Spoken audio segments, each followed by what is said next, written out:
Terry. You win a free Shabbos dinner. You're the first one.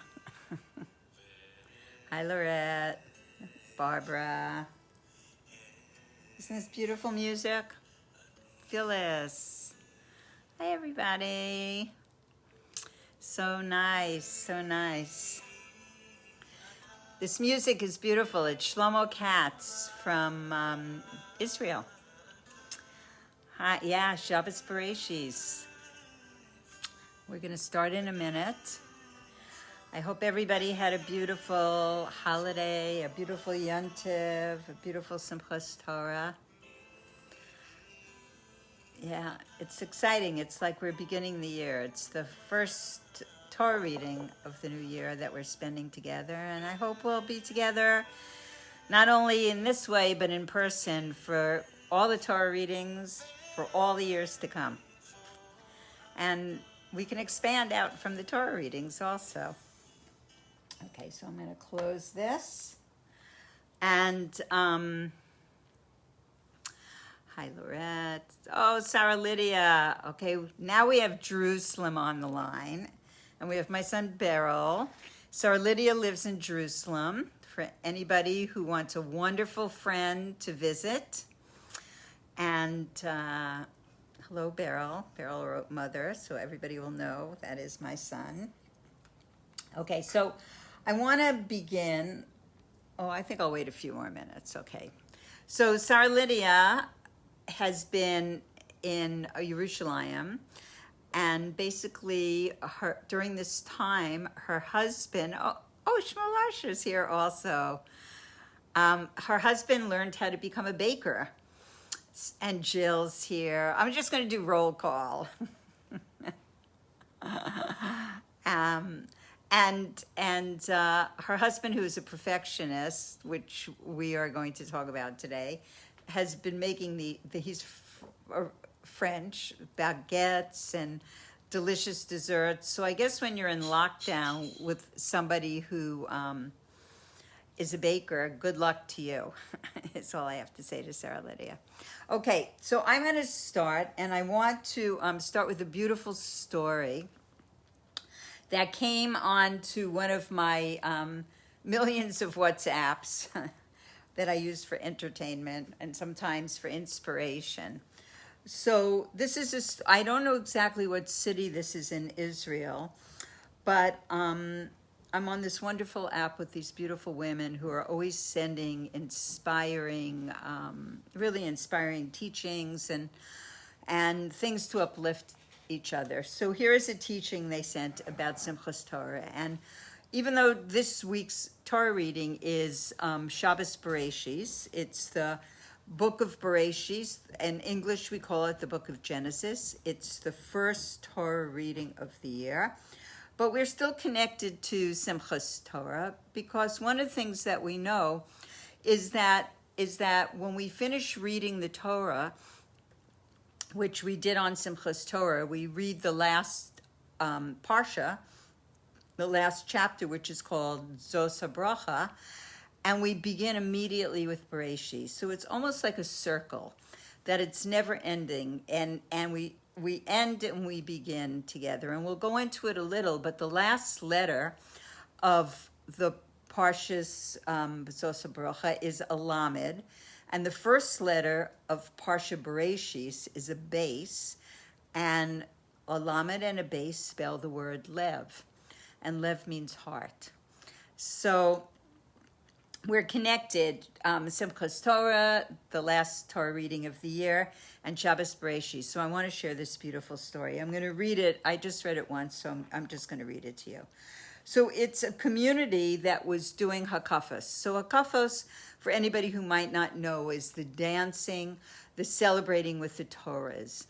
And because on Simchas Torah, as we said last week, we don't learn the Torah, we dance with the Torah. We lift our heads by lifting our feet, and we all are equal because we all have an equal access to the Torah. So this person writes, it was written by a friend of somebody's, his name is Chaim Eisner, and he says that due to the coronavirus, his community decided to do something different, and they left their shul to be outside. They left their synagogue, and they decided to go to the central square of the city to do their dancing, to do the hakafos. And they thought in the fresh air, they'll be in the fresh air, they'll be able to open up their hearts, and there'll be other people there, maybe they might want to join in, who knows.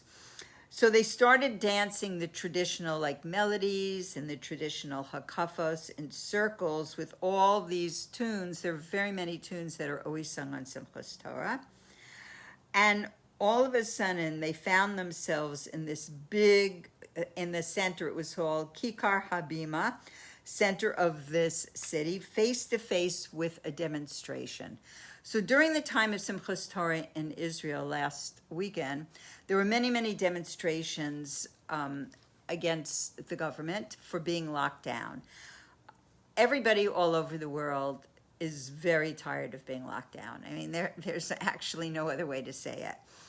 And different people are expressing it in different ways. And some people are going along with it, and some people are very frustrated by it.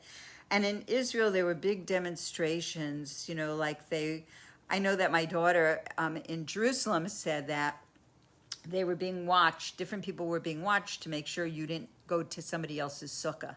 And if they thought another family or other people were somebody else's sukkah, they would come and they would look and search the apartment and kind of look for you and find you if they found you there. But meanwhile, like here, was just hundreds and thousands of people demonstrating together. So when they were doing their hakafos, when they were doing their dancing in this center of town, they came upon this demonstration, lots of demonstrations, and they were waving black flags and holding signs against the government. And this man, Chaim, was in a small group of observant Jews, and they were all dressed in white, and they were holding a Sefer Torah in the middle of their circle.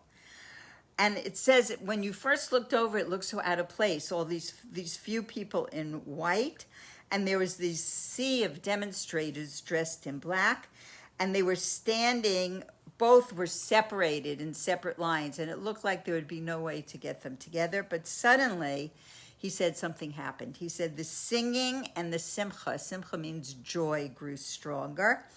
And it says he says, slowly the imaginary iron curtain, which seemed to separate us from each other, just fell away. And the leftist demonstrators started to draw close to the Sefer Torah and the holy melodies, and they were speaking words of love of Simchas Torah and faith.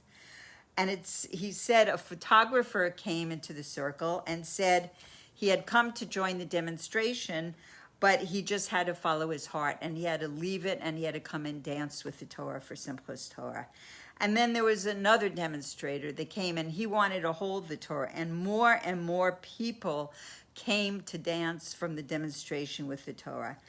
And it says with the megaphones that at first they were chanting to Bibi, go home, Bibi, get out of the government, whatever. Now they were singing songs. They were singing Simchas Torah tunes over their megaphones. And he said that all of a sudden everybody drew together. And even though there were these corona restrictions and they didn't get on top of each other, they all felt this unity and this closeness and this oneness. And many of the demonstrators joined them, and they started clapping and dancing at the edge. And it says everyone was together, everyone drew together. And one of the leaders of the demonstration came over to him, and he said, we're all on the same side. Nothing will divide us. And he said to the observant Jews, the white coats, he said, pass this message on to your children, that we are together and nothing will divide us.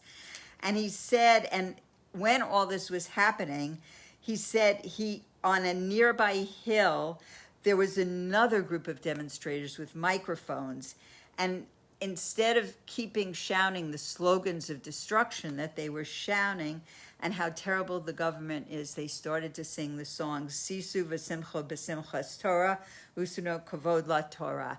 over and over again the Simchas Torah nigun, the Simchas Torah song. And he said that who would have ever imagined on a Saturday night in Kikar Habima, in this big city with this demonstration on, that the Torah would receive such a tremendous welcome. And it says that, and everyone stopped and they said Shema Yisrael together. And then he says, Chaim goes on to say, we were reminded about what truly unites us with each other. Only God, who is one. And it says they knew that the Torah, the simple Torah, the Sefer Torah, had the power that everyone could surrender to God together. And this is what was going to bring healing. That there is a plague. And what is the plague? The plague is sinas chinam. The plague is causeless hatred from one to the other. And that is more devastating, really, than any virus, this divide. And for that night, in spite of their differences and in spite of their different outlooks, they kept singing the song Am Yisrael Chai. I just felt that I had to share it because how beautiful, really, how beautiful. So I want to begin the evening of learning with commenting on, yesterday was the Yortzeit of a very holy tzaddik, a very holy sage, one of our great teachers in Israel, Rabbi Levi Yitzchak of Berditchev. And he was known as a lover of Jews. His name was Levi Yitzchak ben Sarah Sasha, and it says just to say his name is a blessing. He lived in the Ukraine, and when 15 years ago, my husband and I visited the Ukraine, we actually went to the grave of Levi Yitzchak of Berditchev. And while we were there, and we went into the shul where he prayed, and while we were praying, there was an old rabbi that came over to us, and he invited us to have dinner. Because when we stayed in the Ukraine, everywhere we went, we would have to drive 4 hours back to Kiev and stay. We have friends who is the chief rabbi of the Ukraine, and we would stay by him, and he sent his driver to take us to all the holy places, but there was nowhere to stay. There was no Motel 6 along the road where you could emerge alive. Let's put it that way.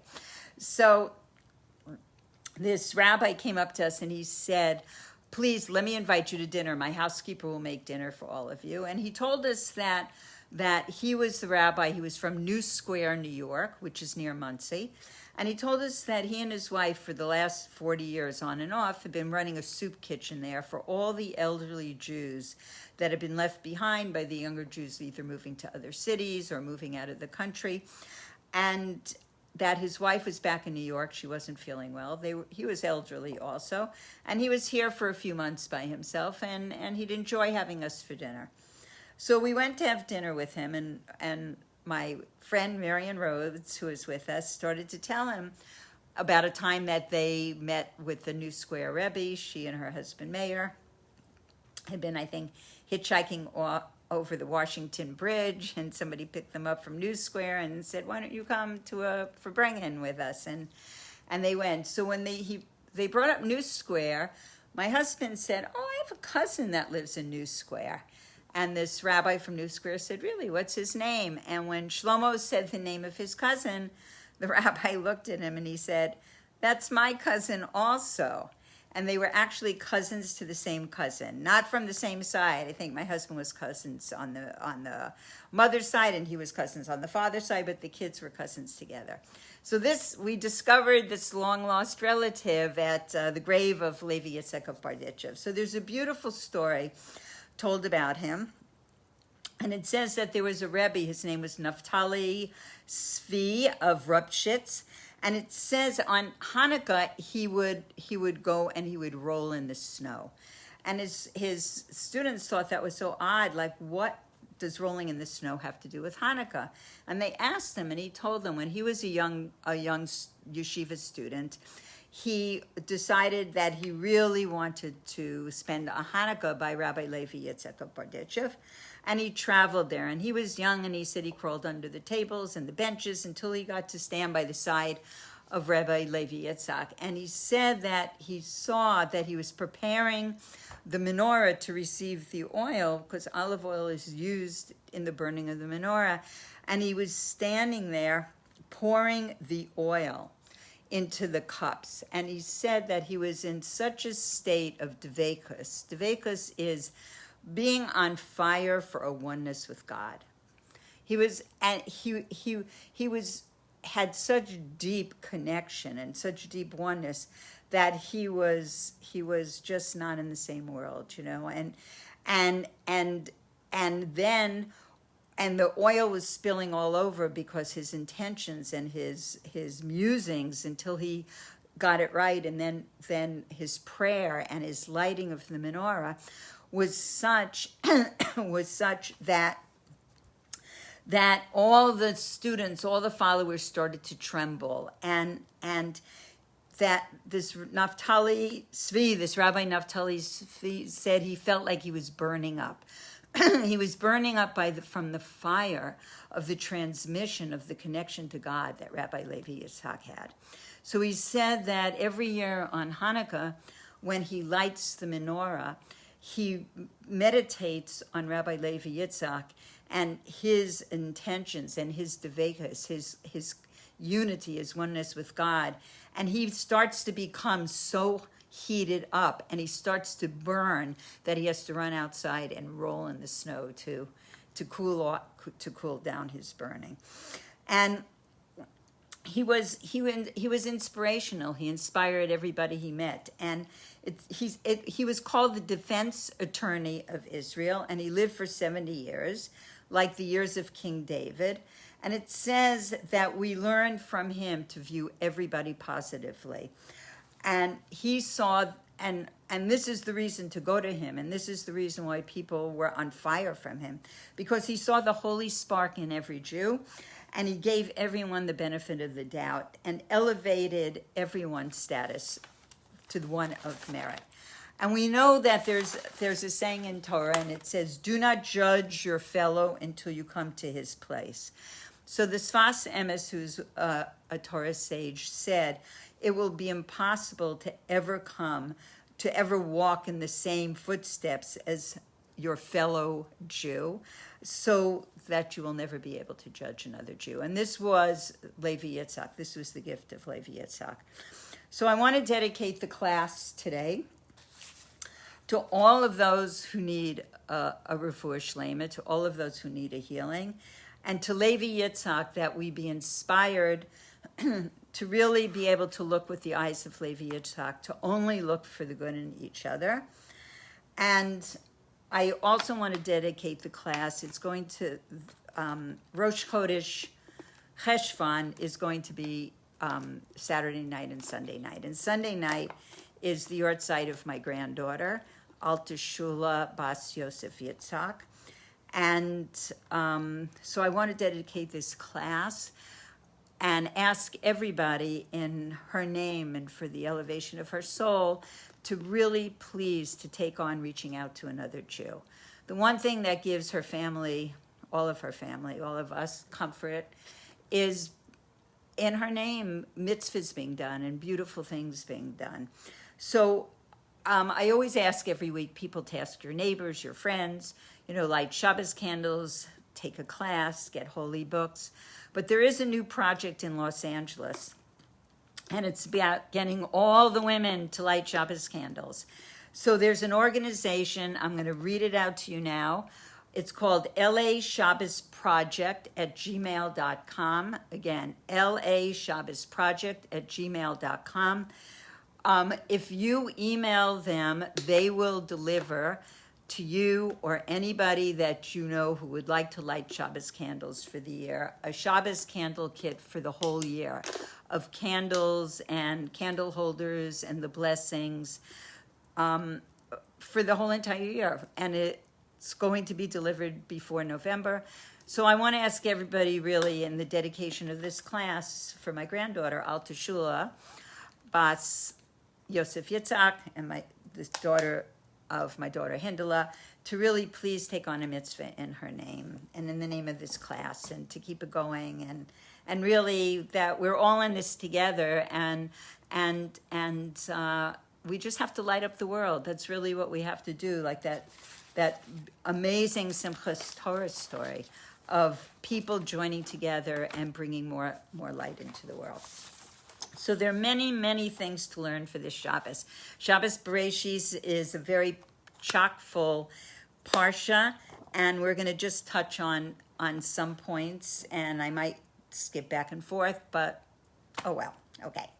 So it says, there's a saying that we say that Shabbos Bereishis, this coming Shabbos, affects your whole entire world. It sets the tone for your whole world. It says, as you stand on Shabbos Bereishis is how you will stand for the year. So what makes this Shabbos so unique? And why shouldn't we apply this to every Shabbos? I mean, it's funny though, because when I teach the Parsha in all my classes, I used to always say, oh, this is just the best. This is just the best. Because you get excited about it. There's so many beautiful new things in it. And I have to say that every time I learn and I prepare something, I always learn something new. And this is after years and years and years of study. So it's unique, it's new, it's alive. We have to bring it into our lives in a very special way. So why is it so exceptional, this particular parsha? And here we are. We're only a few days away from the Shabbos of Bereishis, and the whole week we read the parsha. It says we live with this parsha the whole entire week. So it says in the beginning. So it means that God created the heaven and earth, and we're going to go on in another piece of Torah to explain more in depth what that means. But we know that creation is a constant process, that it's happening continuously at every minute. Jill, I will give the email address, okay, for the Shabbos candles. So don't worry. I will mention it like 3 or 4 times until you're tired of it. So it says that creation is a continuous process, and it takes place at every moment. It's a very difficult concept. It's not that God created the world and is sitting back, kicking back, and, watching. It's being created at every single minute.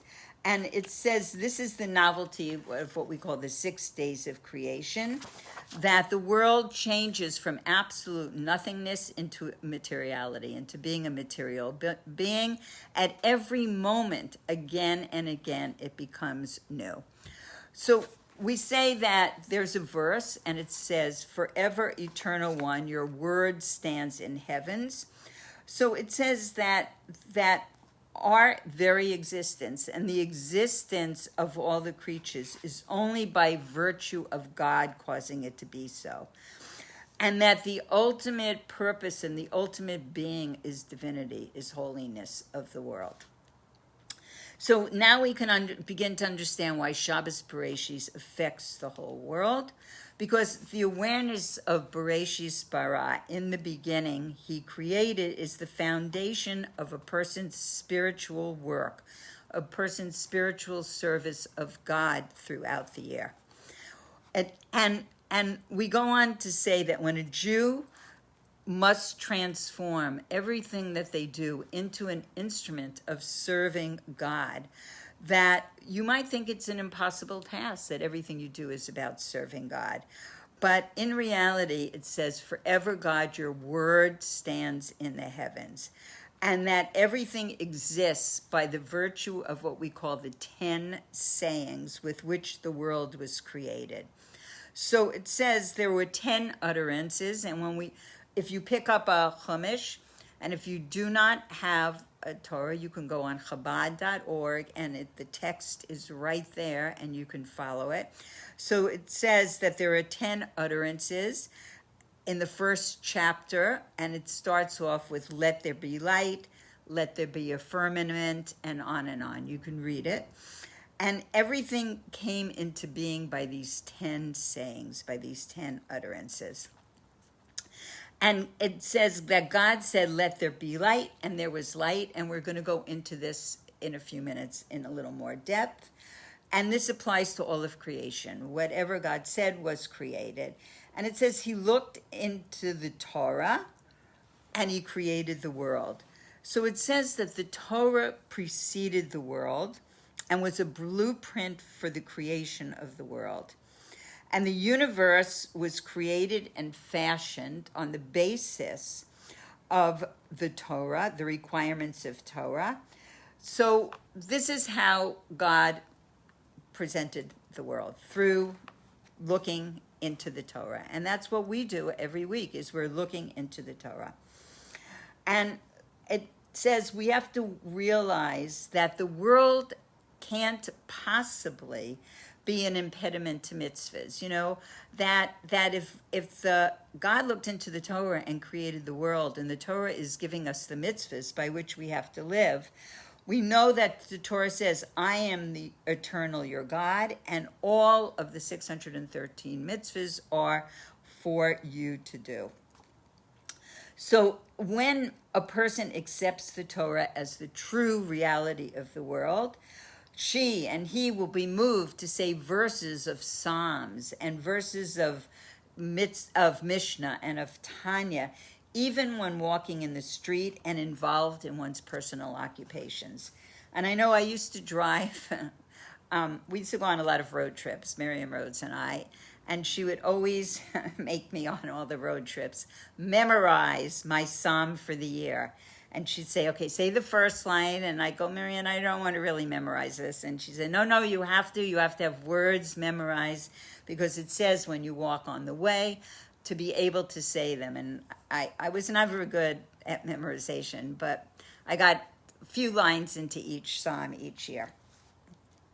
So, and why? Because we know that the Torah is not just for the synagogue, and it's not just for the study house. It says, when you sit in your house and when you walk by the way, that it is good to know certain sections by heart. I mean, I know a few lines of a few psalms, and even in a precarious situation or an unsafe situation, I will say them as a protection. I will use those words, or in a place where you see suffering or a person in trouble, to start to say some of those words, to see if in any way that you can kind of facilitate the atmosphere, like purify the atmosphere with holy words.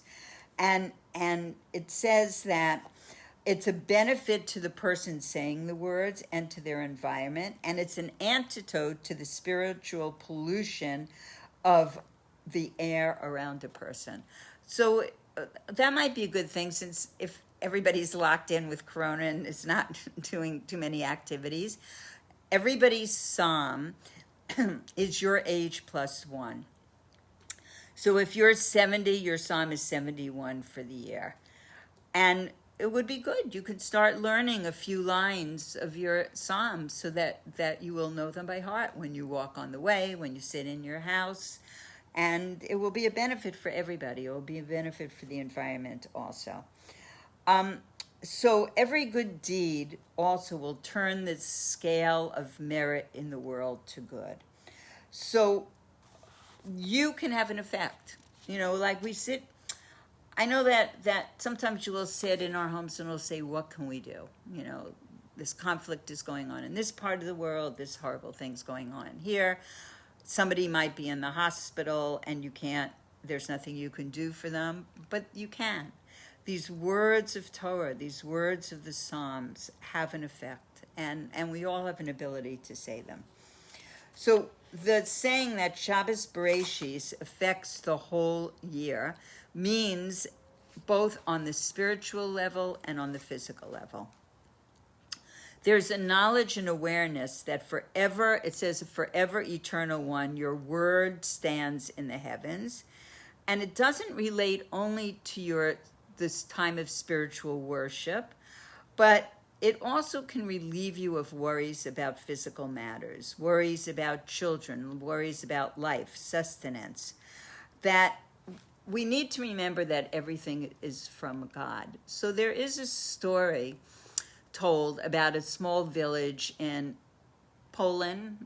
I think they're all small villages in Poland or Russia.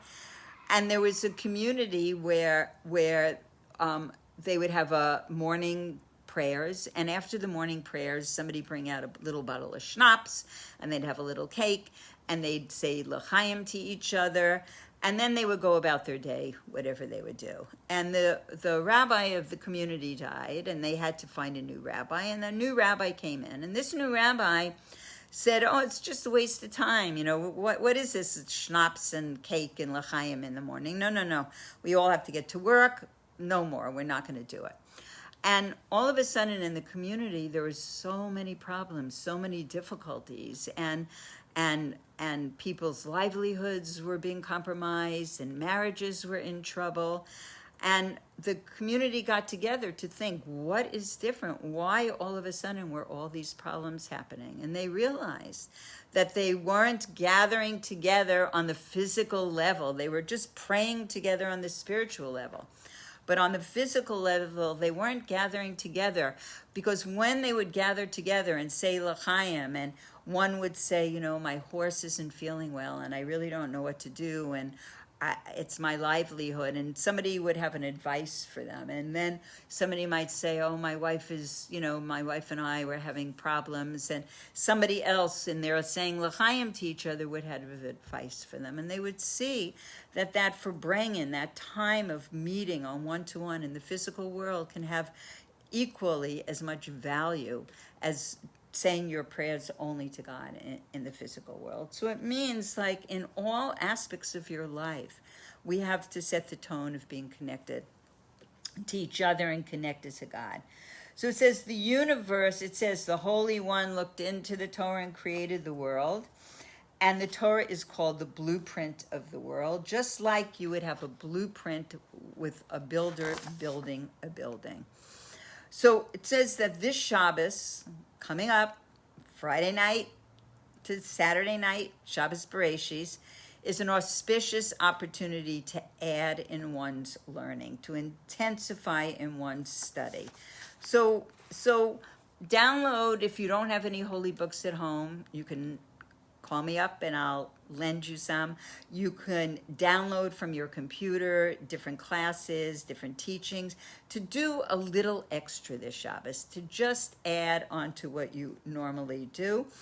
And especially in the area of study, especially in the area of Torah study, it can be a few lines. I'm not saying, you have to learn this whole book, but to add, to always go up, add in what you're doing, and that it will give us the ability in the future, in the year, to use this going forward, to uplift our lives, and in these difficult days that don't look like they're ending too soon, to have some kind of inner strength, have this inner connection. When it was Simchas Torah and it was this beautiful holiday season, even with the difficulty that it entailed, I thought, wow, I wonder what people do that don't have this, that don't have these moments out of time that can pull you out of the normalcy of your day-to-day life and give you this extra boost and extra connection to the higher worlds and to holiness. And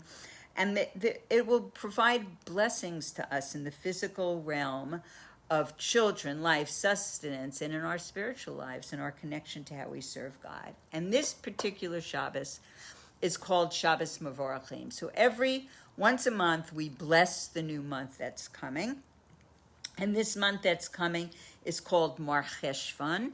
It's because it is the season for rain. And it says that we don't begin to pray for rain till the 7th of the month of Cheshvan, which happens to be my daughter Hindela's birthday. So we don't begin to pray for rain till then, because any kind of visitors that would have come to Yerushalayim on a pilgrimage holiday, because people came from all over the country to celebrate the holidays in Yerushalayim, it would give them time to be able to get home before the rains would fall. Because you wouldn't want to pray for rain and have your brother or sister get sopping wet. So you wait till you think that they're home, and then you begin to pray for rain. So according to Chassidus, we can understand what the difference is between dew, which we have in the summer, and rain, which we have in the winter. So rain depends on the spiritual work of mankind. We pray for rain. We ask for rain. while dew is a manifestation of what we call an arousal from above. Dew from the graciousness of God falls. We do not have to pray for dew. And it's never withheld. Dew is always falling, but rain is sometimes withheld.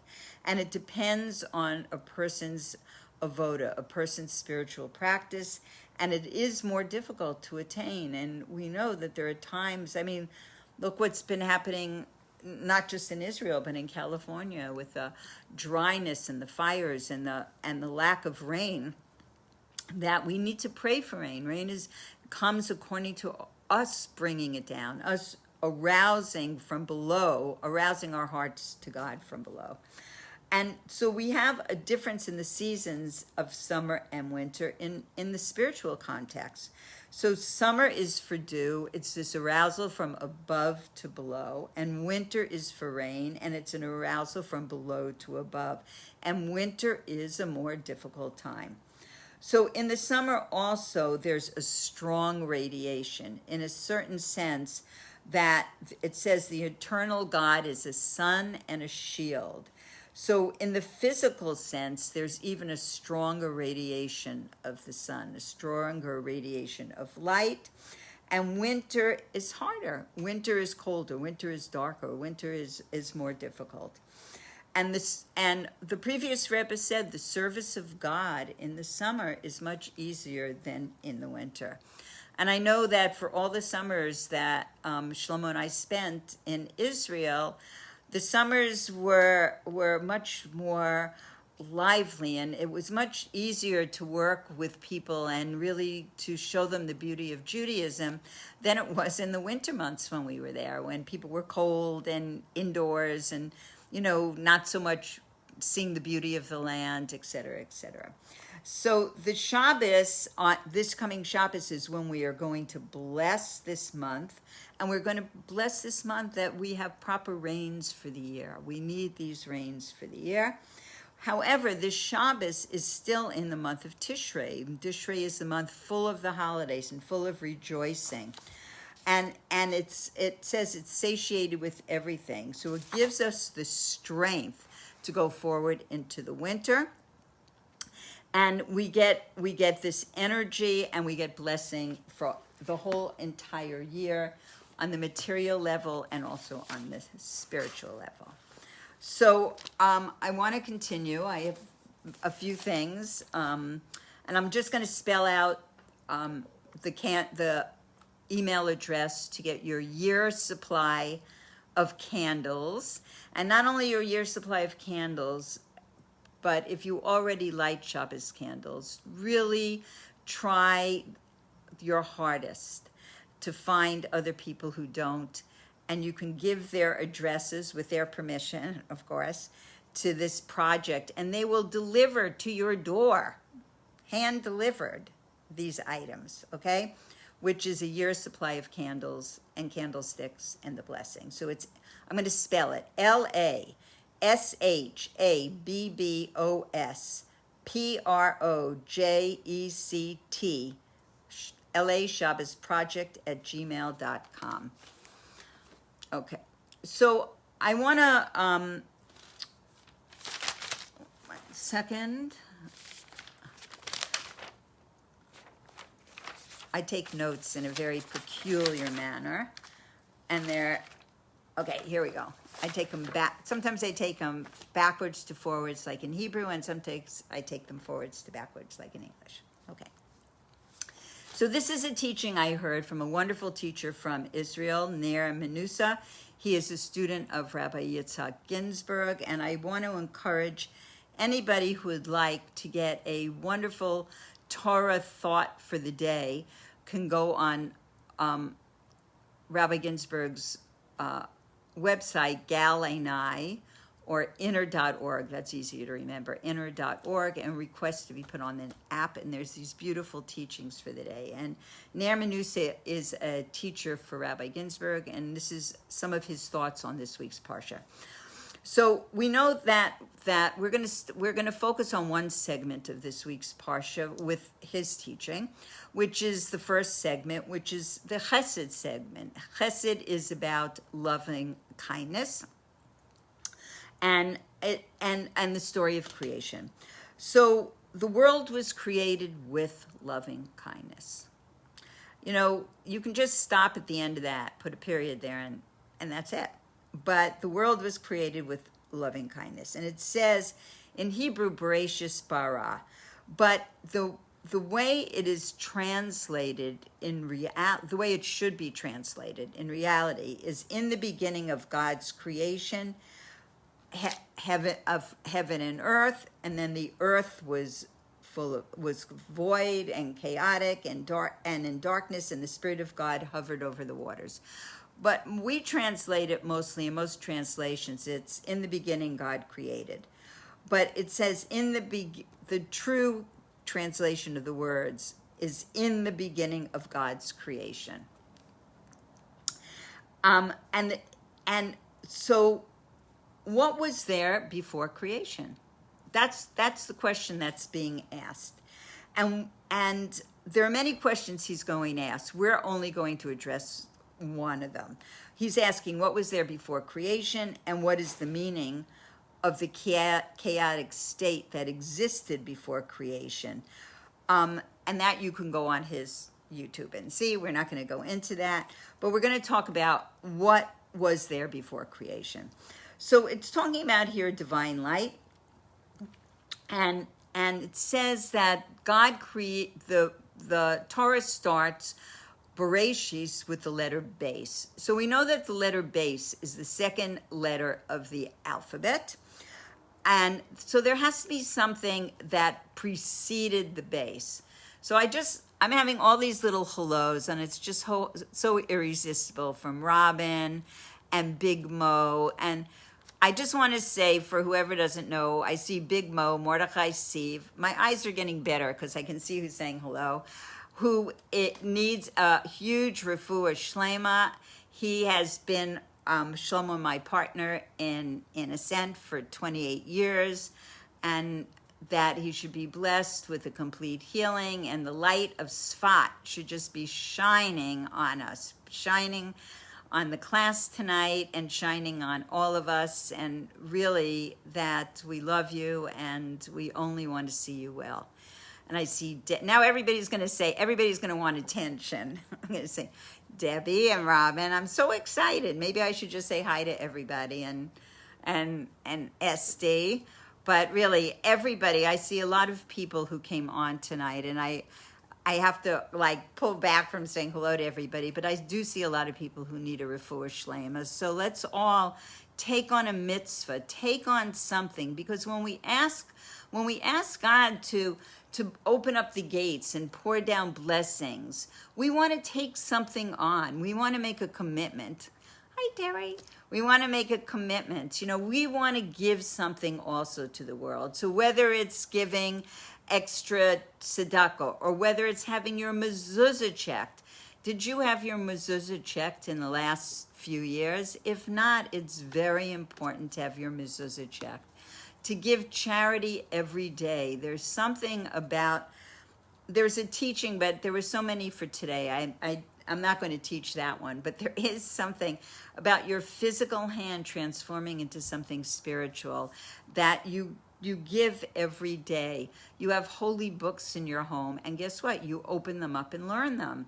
You know, you're all coming to class, you know, getting kosher food, making sure other people have what they need. Walking down the street under your mask and smiling at people. People know when you're smiling at them. It's amazing. And you know, it's funny because on Simchas Torah, I had one of my first outings. I'm not really an outing person during this time. But I did go to my daughter, Nachamadina's for Simchas Torah, and I did go to shul. And it was all outside. It was in a very big area, and I did have a mask on, and I was shocked that people knew it was me. I was just so surprised. So I guess there is because I hardly recognized anybody else. I actually didn't know who people were. But I don't know, maybe it's I don't know. Maybe one of my grandkids put a sign on my back. This is my bubby. Okay, so there has to be something that preceded the letter base. What preceded the letter base? So we know that base represents two represents a duality. So before base, guess what? There was an aleph, there was the letter aleph, but it was hidden. And aleph, the letter aleph is about the unity of God. And base reflects how we perceive the world. So alufa ha'olam means that starts with an aleph. That means God is the champion of the world. So you can't just open up the Torah and start with Bereishis.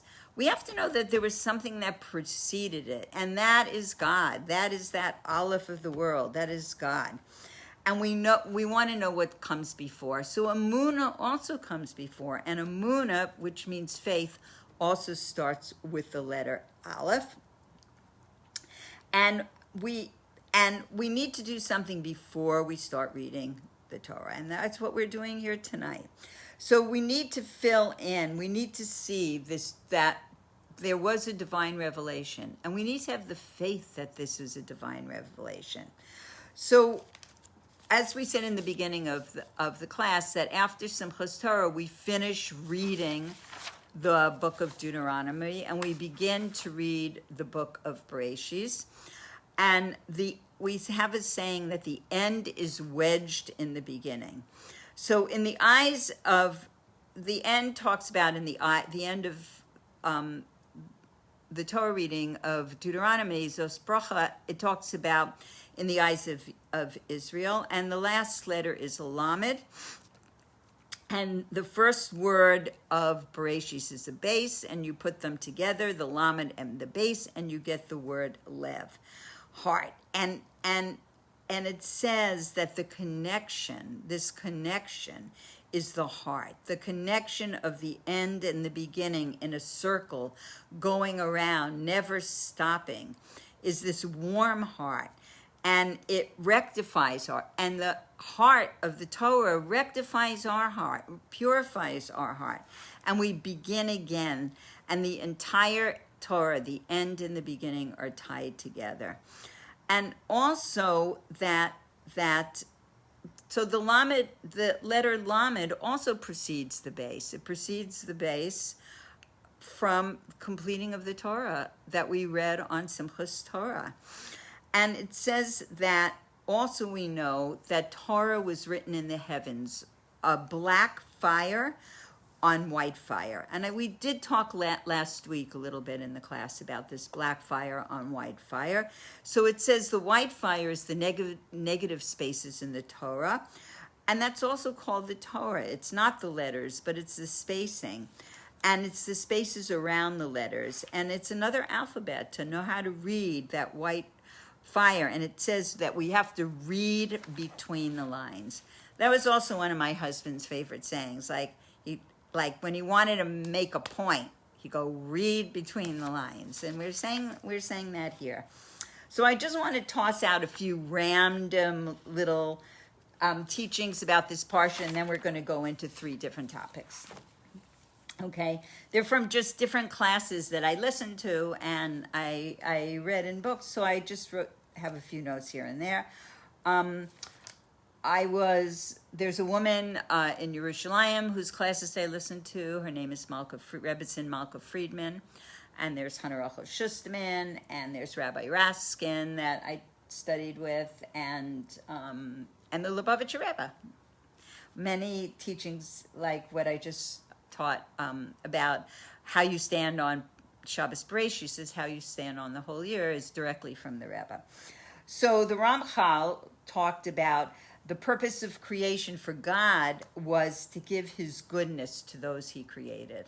I just thought that was so beautiful, to give his goodness to those he created.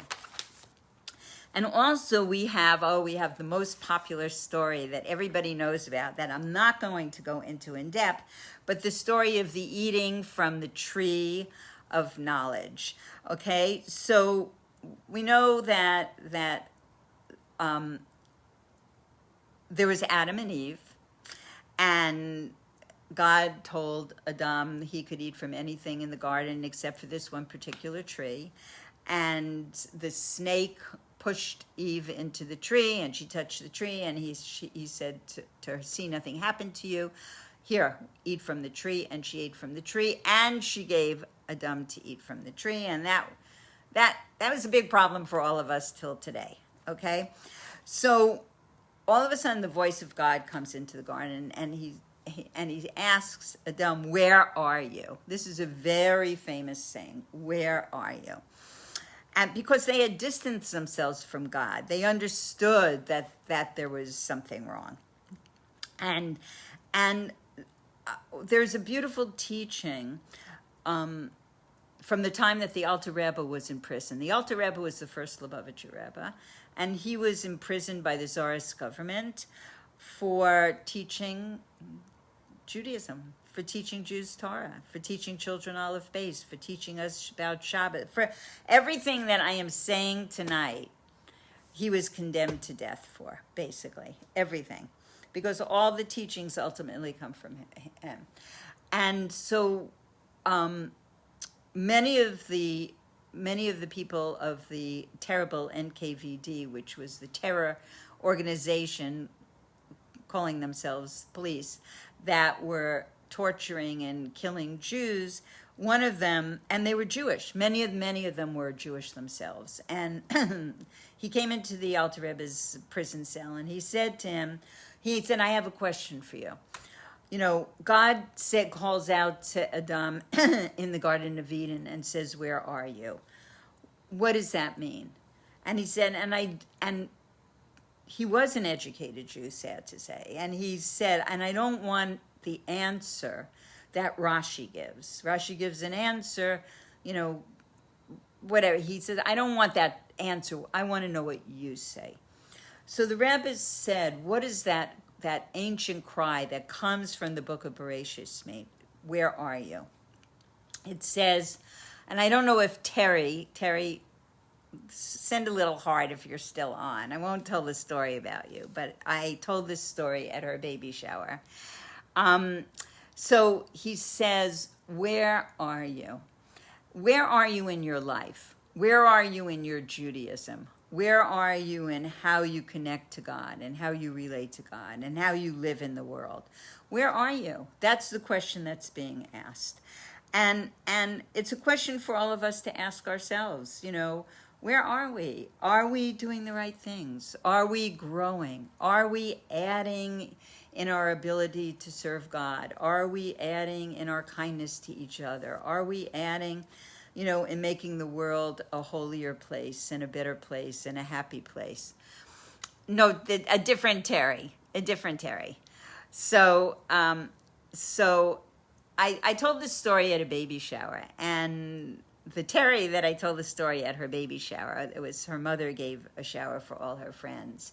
And she stood up and she said, you know, I'm going to tell you what this means to me. And she talked about how her growth in Torah and how her life now with this child is so much different, and that I don't want to give away too much personal information, but it was very, very moving, because it's a time of introspection. That's what the question is asking. Where are you? It's not a rhetorical, you know, like, oh, I see you hiding under a bush, but, you know, where are you? No, it's where are you in your life? Where are you in your connection to God, really? Where are you? Where do you want to go, and where do you stand now? So because when people discover they have free choice, they also have free choice to distance themselves from God. And we don't want that. We don't want to be attached to our own desires. We want to go in the way of God. It doesn't mean that we can't be happy, and it doesn't mean we shouldn't have beautiful things and wonderful friends. But we want to go on the path of God. The Torah is telling us really how to live that we will be happy, how to live that we will be growing and satisfied in our life. And in the book of Bereishis, when you learn the book of Bereishis, you see that the generations are kind of descending. They're not ascending, they're descending.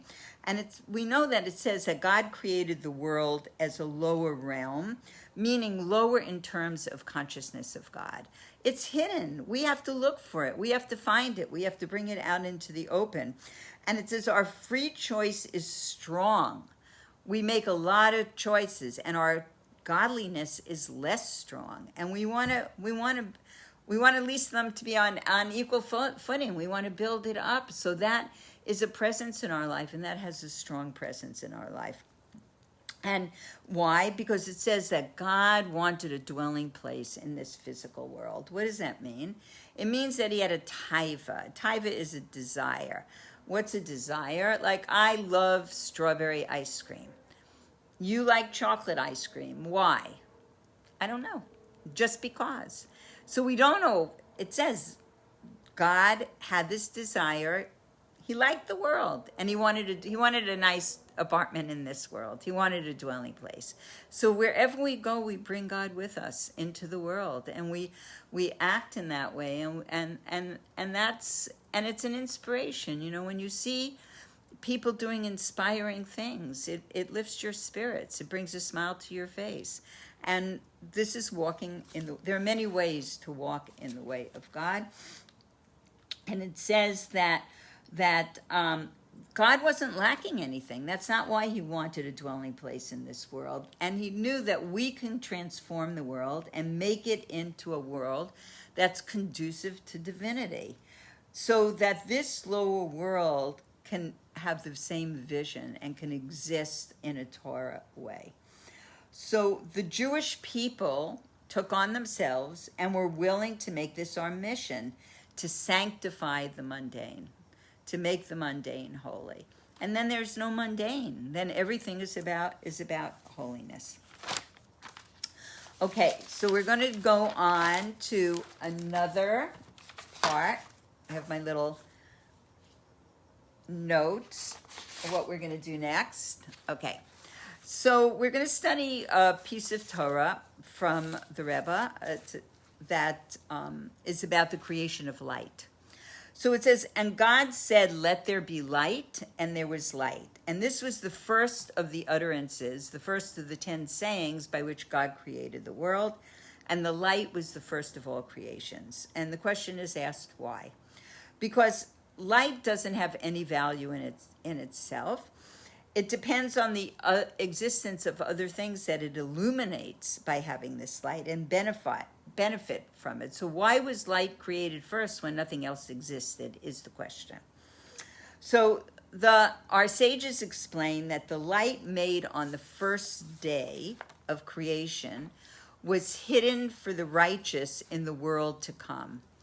But this is a paradox, because if the whole purpose of light is to illuminate, why should it be hidden immediately after it was created?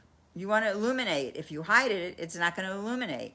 So it seems to be the denial of its whole reason. So the Zohar, which is the Holy Zohar, which was compiled by Shimon Bar Yochai, points out that the Hebrew words for light, which is or, and secret, which is raz, are numerically equivalent. Now we know, we've studied this before in this class, that numerical equivalence is a sign that two things are related to each other. Because since things were created through the permutations of the letters of the divine utterance, two things whose names are comprised of the same letters or the same value to the letters share a common essential form. But again, there is a paradox. Light is, of its essence, a revealed thing. Secret is, of its essence, necessarily hidden. So the question is being asked is, how can these two opposites share a common form?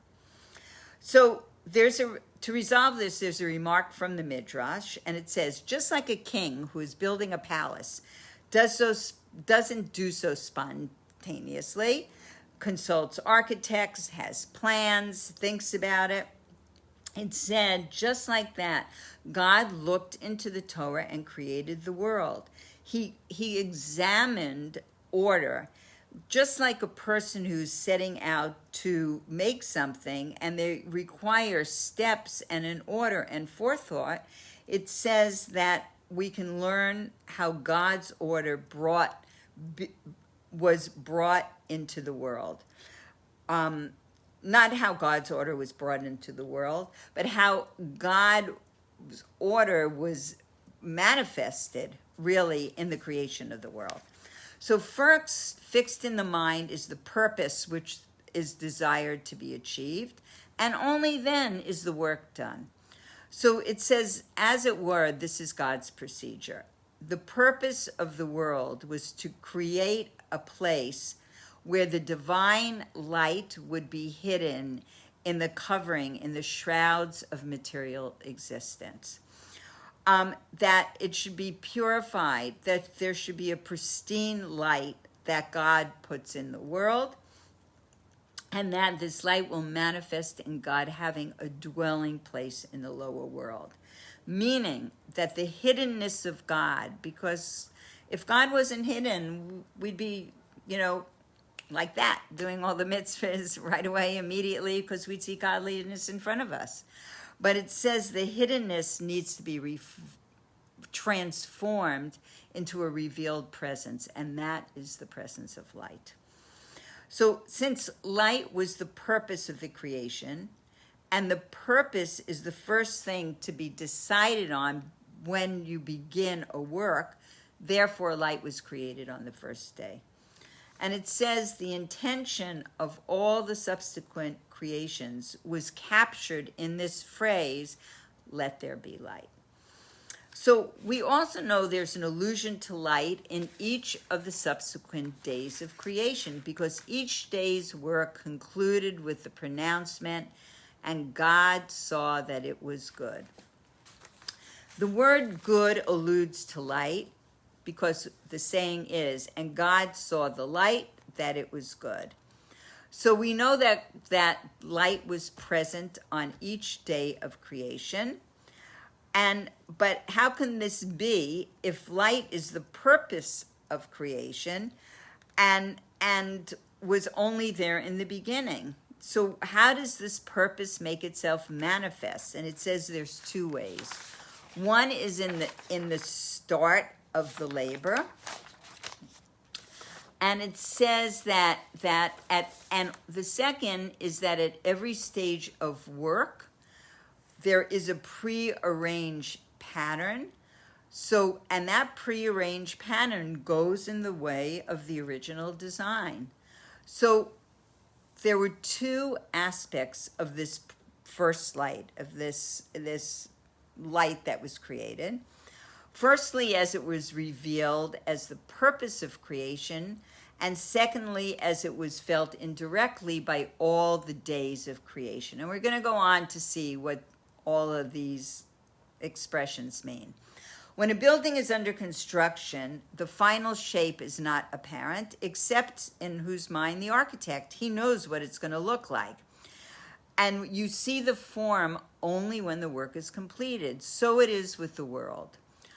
Once the world has been brought to its state of perfection, which is that our service during the 6,000 years before Mashiach will be here, or earlier, hopefully, that at that time we will see that the tremendous revelation and the purpose of what the light revealed.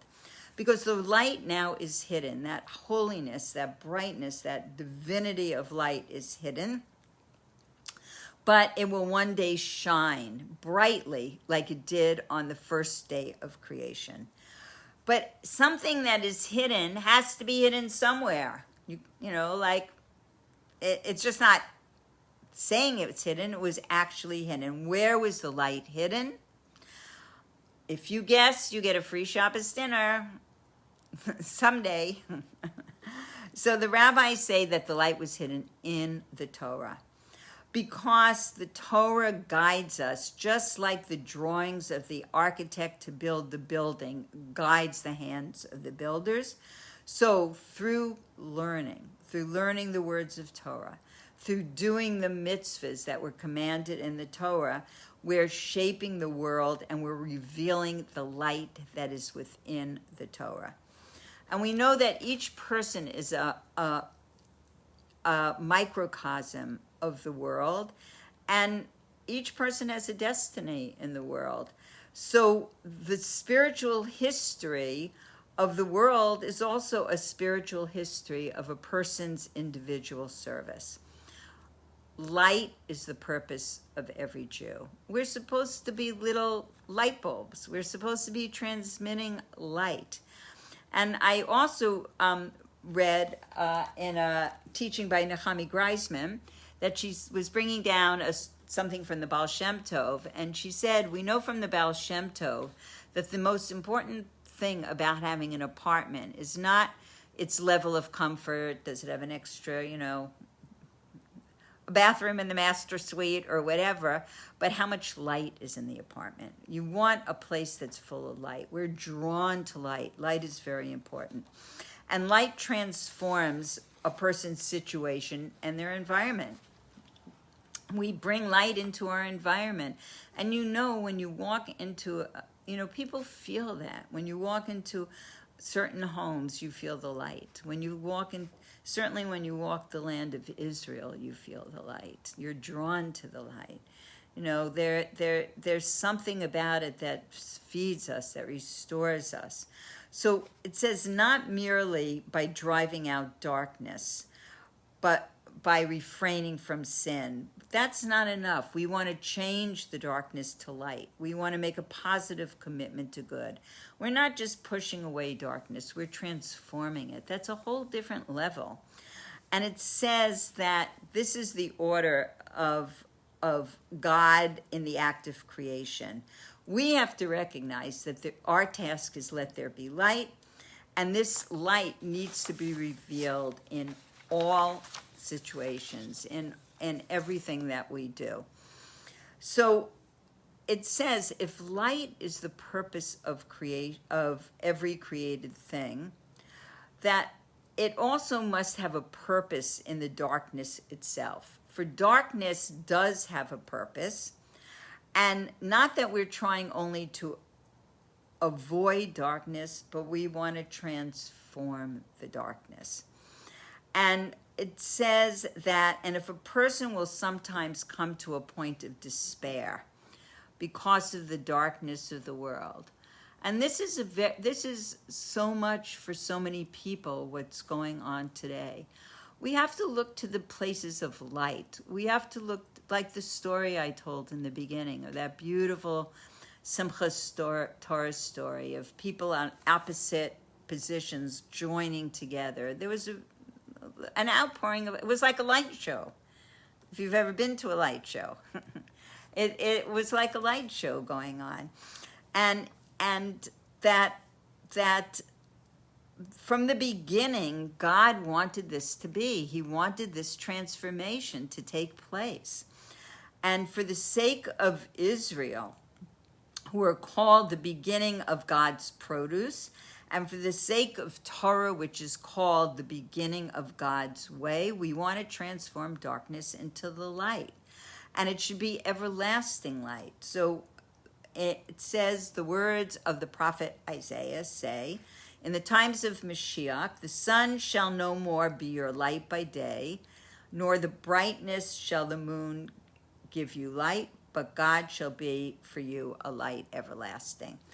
And that's what we're looking for. That's what we're searching for. We're searching. So in this week's Torah portion, it talks about light. Let there be light. So I again want to encourage everybody for this LA Shabbos project to get everybody you know involved and lighting candles. Look, wouldn't it be amazing if just all of us could reach out to other friends, and they can reach out to other friends, and they don't even have to go to the store to buy the candles. It'll come right to their doorstep to bring light into the world. Imagine if all of Los Angeles was lit up with light.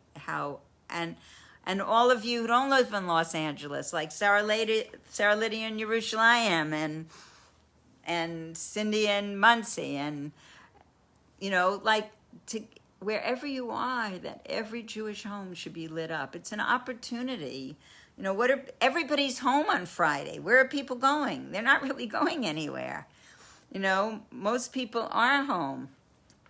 And so it's not even hard anymore. It used to be that people would say, I have to work late and I could light in the winter, in the summer, but in the winter it's so hard, and I would give them suggestions, of how to light. And I remember my friend Joan Heiler used to light in her office. You know, she worked late, and Shabbos would come in sometimes at 4:30. It was candle lighting time, and she would have her Shabbos candles, and she would light, and she would tell people they have to leave her candles lit. And you know, there are many, many ways to do it, but today many, many people are home, so we can take advantage. L'chaim on my water, l'chaim,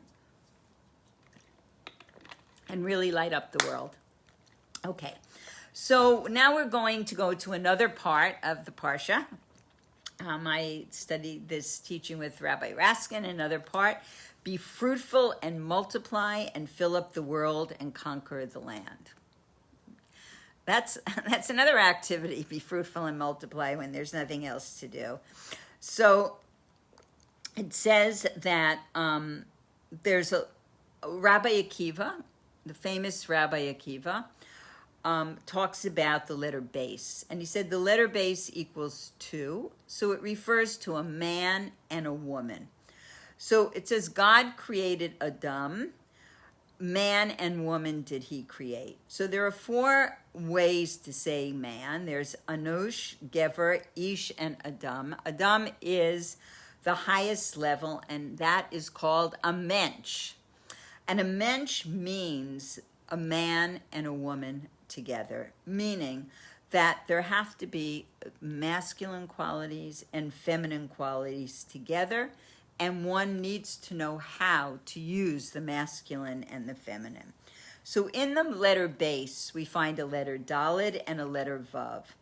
So the Daled refers to speech, Dibor, and it says a woman was given 9 parts of speech, and the Vav is a masculine letter, and it means a provider, meaning drawing from above and bringing it down below. So it also refers to the masculine quality of Chachma and the feminine quality of Bina, that inspiration, that spark of inspiration, and then the growing of the inspiration, which is the feminine quality. And we also, because we know from Torah, it says a greater level of understanding also was given to a woman over a man. So base is a new direction in the times of Mashiach, the letter base. King Solomon tells us that the woman of valor is the crown of her husband, alluding to the feminine mystique, which he says will rise and be superior. And the prophet Jeremiah says that the woman, her will surround the man. So this feminine attribute will overpower the masculine attribute. So in this design, and you know, this is what it's talking about in terms of filling the world and conquering the land. And also the be fruitful and multiply is the connection between what a man and woman will produce. Because when it says you should become one flesh, it is in the marriage of a man and woman, it's a child that is produced becomes the same flesh for both of them. But otherwise, people aren't one flesh because there was a time of separation between men and women. So it says that in this Daled, and the letter Daled for Dibor for the feminine, and in the letter Vav for this aspect of provider, which make up the letter base, it says there are crowns on the left side of the base, of the letter base, and that is the left is the feminine side.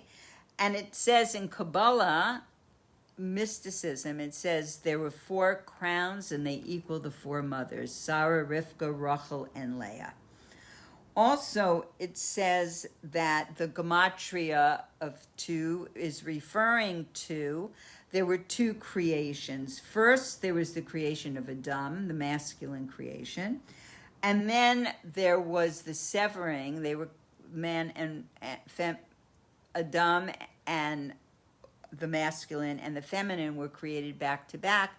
And there was a severing which created now 2, a man and a woman separate. So first there was the masculine created, and then there was the severing, and then there was the man and woman created. Also, base spells the word bayit, which means home. And the home is, in most cases, the dominion of a woman. And in texts and teachings, the home is called a wife. So also we know that God tells Moshe to first talk to the women. And if you notice in modern English, I don't know about other languages, but in English, when you're addressing a crowd, you always say, ladies and gentlemen. Okay, so guess where it comes from? And what do we know? Adam didn't do so well on giving over the instruction of God to Chava. He said, don't touch the tree. He did also don't touch it. Besides, don't eat from it. And that's not what God said. And he said, don't eat from it. And as we said before, so the snake pushed her into the tree and she touched it and nothing happened to it. So he enticed her to also eat from the tree. So it says, so God then tells Moshe, speak to the women first, because he was confident that if you speak to the woman first, they won't get the message wrong, that they will get the message right. But she wouldn't have messed up if she had heard it in the correct way. So we also know that when it came to the golden calf, the men gave of their gold and the women refused to give. And how do we know it wasn't because they wanted to hold on to their gold and they didn't want to let it go? Because we know in the building of the Mishkan, the women were the ones who first gave all their jewels and gold, and the men came after. So, and it says and we see it even in today in Shabbos. So in Shabbos, first the woman sanctifies the Shabbos by lighting the candles, by lighting the Shabbos candles. And about an hour later, the men sanctify the Shabbos by making Kiddush. So in the Zohar, the word for candle is ner, and the Zohar gives this commentary. So we know that the letter nun equals the number 50, and the letter resh is 200. So the Arizal talks about that there are 248 positive commandments that are done, that we're all obligated to do. And then there are 2 extra commandments. There's the commandment of love and awe of God. So if you add 248 and you add these 2 extra commandments of love and awe of God, you get the number 250. And what is the story? What does it mean, love and awe of God? So there's a story that's told that the Alter Rebbe walked into a Beis Midrash, which was a house of study. And he was in his house of study, and he goes over to the head, to the Rosh Yeshiva, who is the head, and he says to him, this room is full of prayer. And the Rosh Yeshiva, is very proud, all his students. And the Alter Rebbe says, no, you don't understand what I'm saying. This room is full of prayer. The prayer of all your students is missing love and awe, because love and awe are called like the wings of a bird. That the wings of the bird enable the bird to lift up and soar to the higher skies. A bird can live without wings, but it can't soar. So the Alter Rebbe was saying that there are 2 essential mitzvahs, and they're love of God and awe of God.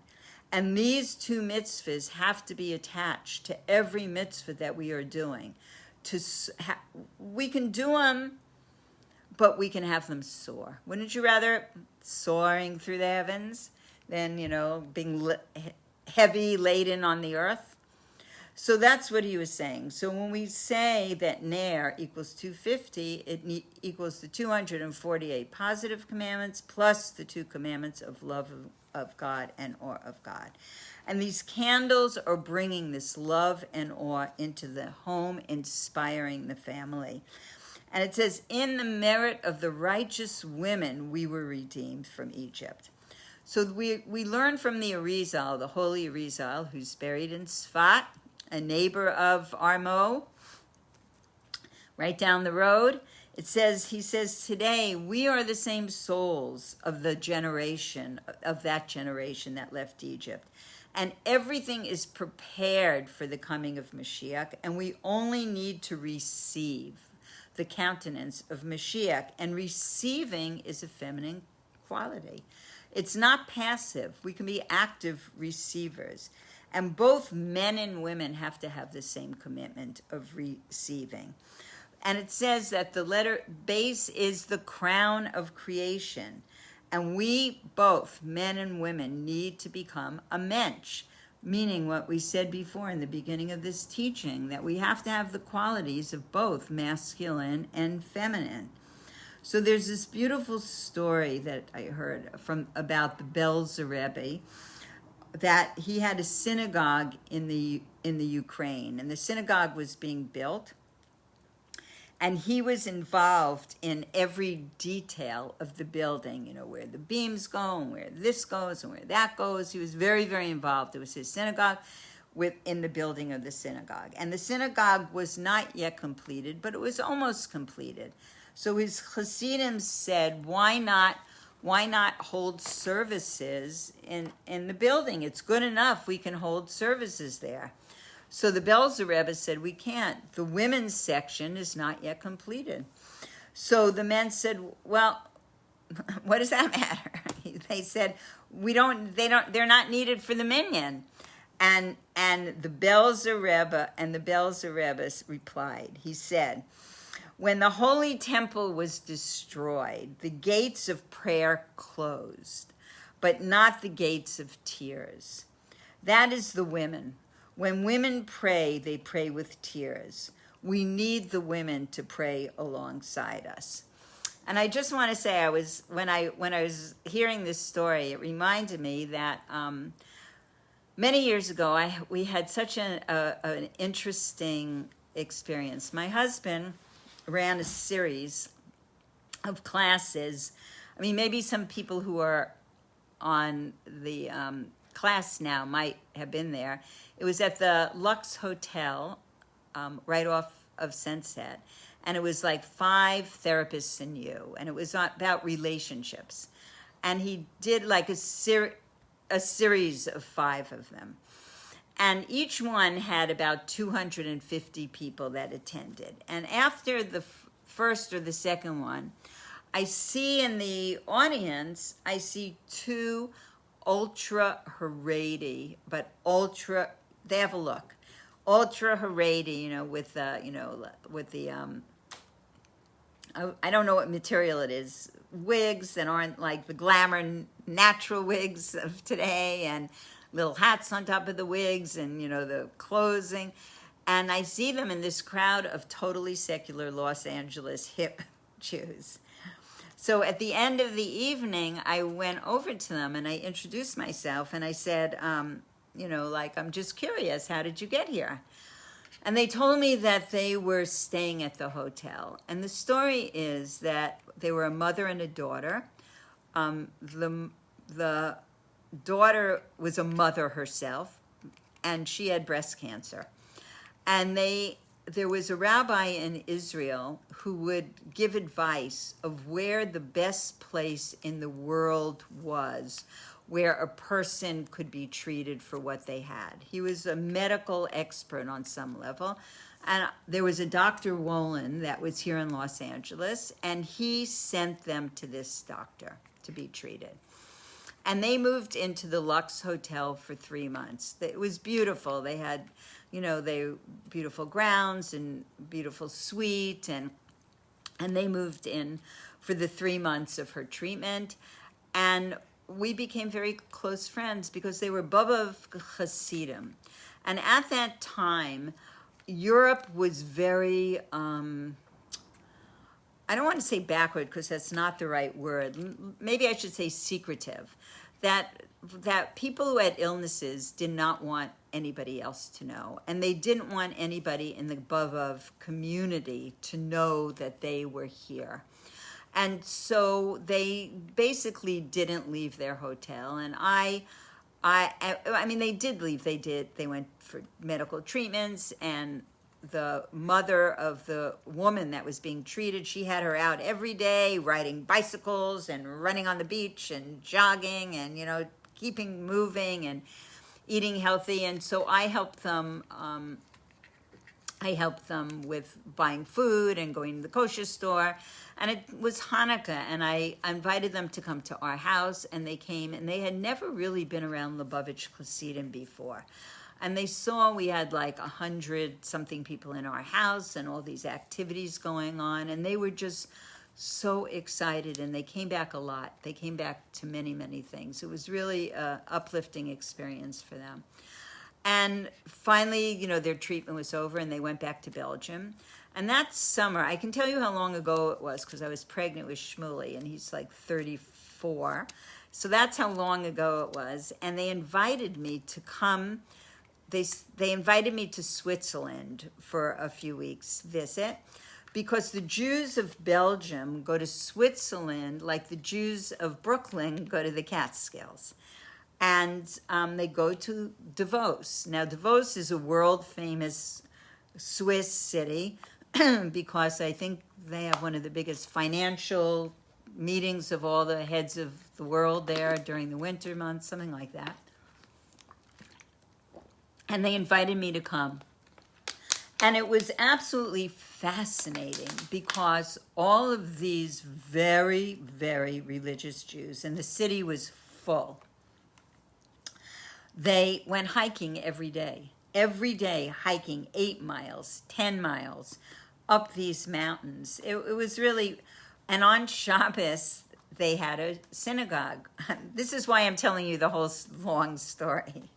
And the synagogue did not have room for women because they could only rent a community center, and there was only one room. And so no women could fit in the shul, so the women were like hanging out outside the shul. And the first time I went, I go, in America, this would not be going over quite well.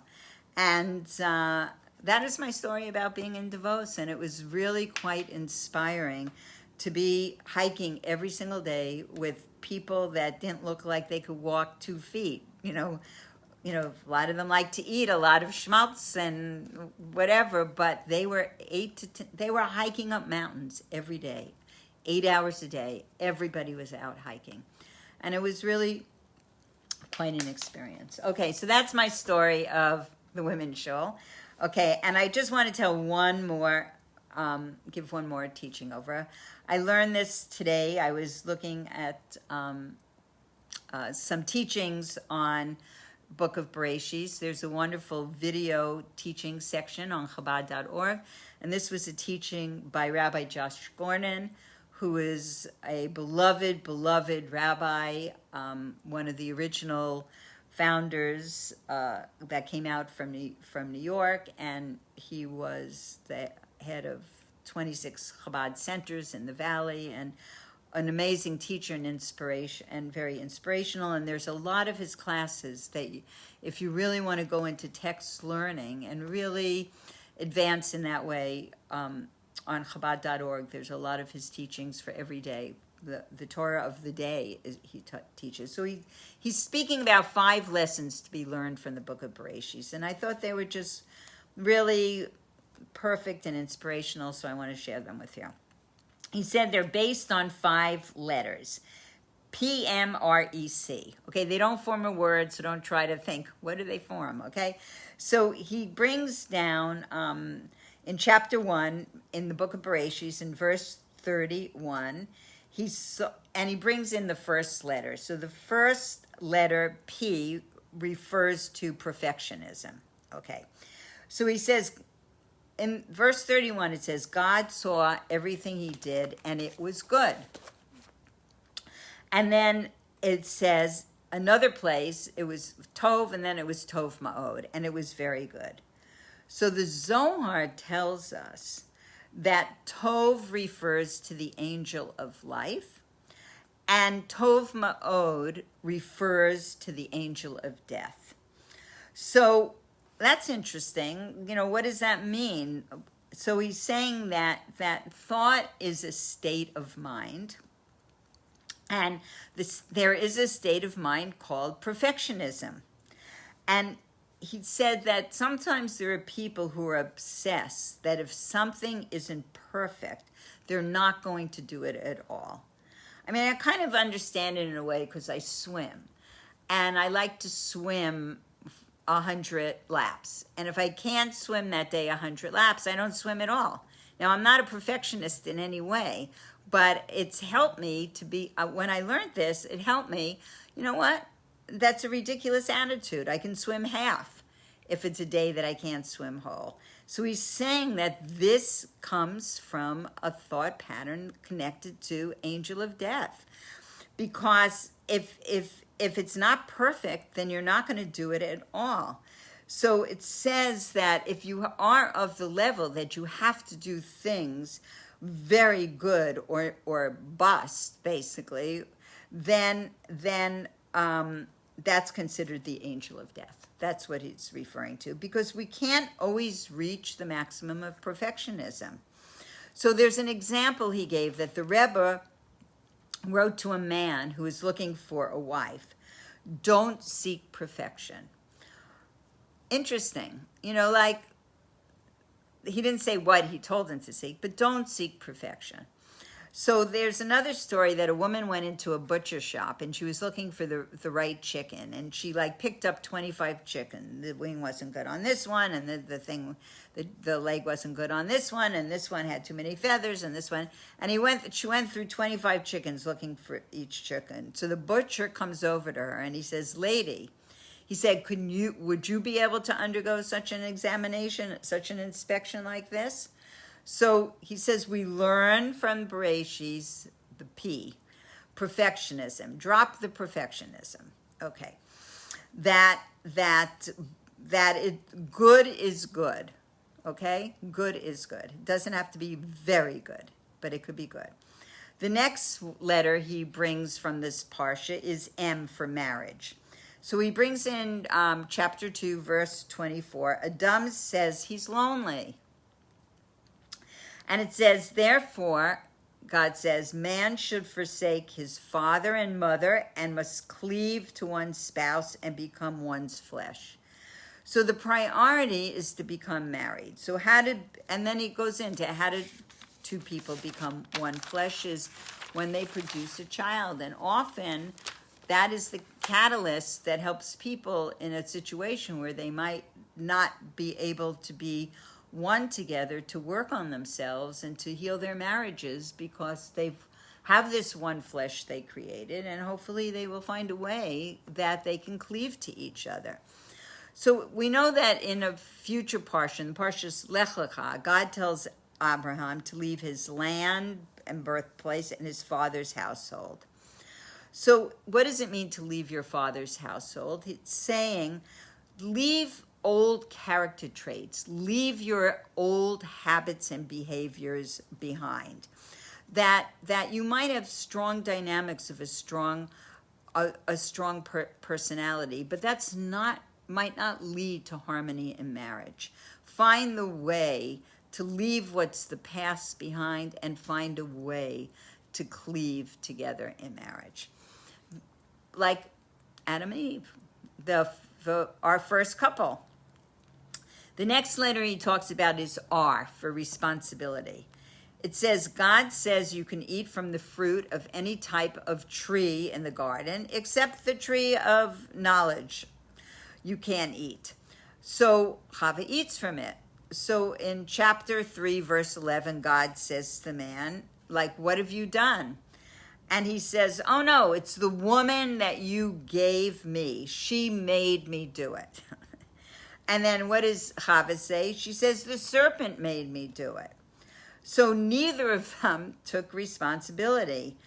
So we have to learn to take responsibility. And I actually also had an interesting situation having to do with that. I was asked to speak, every year I was asked to speak at Millikan High School, which is here in Los Angeles, to their 12th grade class. And I did it for a few years in a row. Somebody called me. I always went in. It was very, very nice. I like going into different atmospheres and being able to teach and speak about Hasidus and about Torah Judaism and, Israel and going forward in the world. And one year I got a call from the same person who always called me. And it was 6 months before the date that she was booking me. I like last minute, but she was booking me 6 months before the date.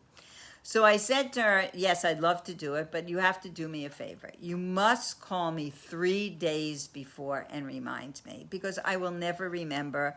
I won't even remember to look in I don't even have an appointment book, but I won't remember. And she said, okay, I'll call you 3 days before.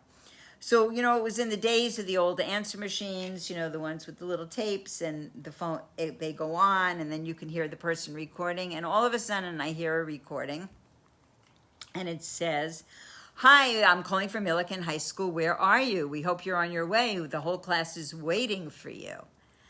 And I hear this recording and I'm thinking, oh no, what should I do? Maybe I should just call her back and say, oh, my car had a flat on the drive, on the freeway, and I went through all these things, and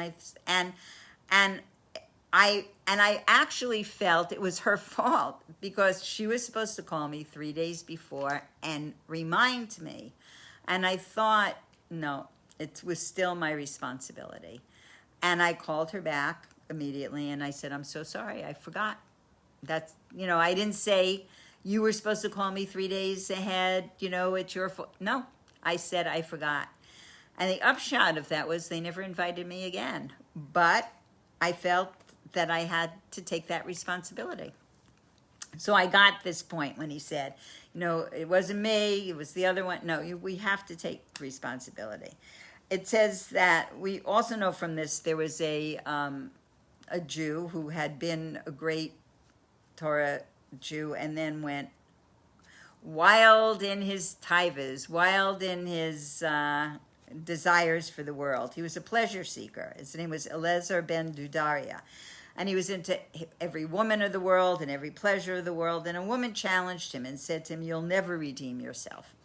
And then he took it as a challenge. And then he blamed the heaven and earth for his situation, and the mountains and the valleys, and his mother and father. And he said, you're all at fault, all save me. And then he realized that he was blaming everyone and the responsibility was his. And when he took responsibility and he realized, and he wept and wept over what he had done, it says that he did tshuva, he returned his soul, and he died in this weeping in the process of tshuva.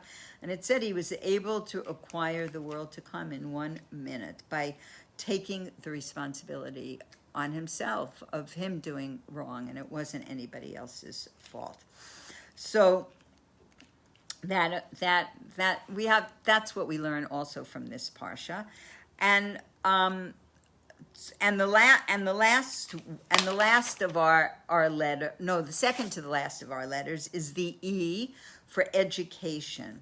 So it says in chapter 3, verse 24, that Adam and Chava were evicted from the Garden of Eden, and God caused to dwell to the east cheruvim, and he placed revolving sword by the entrance to guard their approach. So we know this usage of cheruvim, that the cheruvim were like little cherubs, and they were in the holy tabernacle. And they had the face of purity, the face of a child of purity. And here we're using the same word for the angel of destruction that was making sure that they did not get back into the Garden of Eden. So what is this referring to?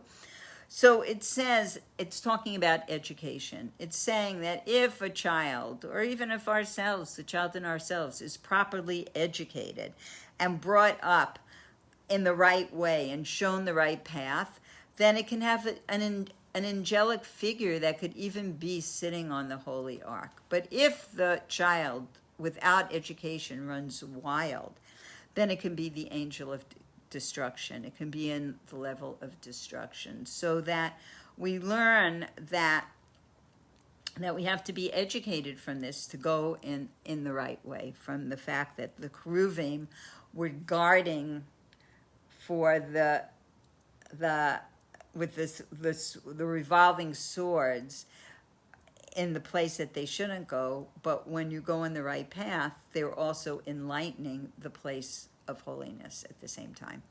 And not at the same time, but at a different time. And the last letter that he said we learn from this parsha is the letter C for choice, that we are not slaves to our nature. So we have the story of Cain and Abel, as they're called in English. So it says that Cain, they brought offerings to God, and what did Cain bring? He brought junk.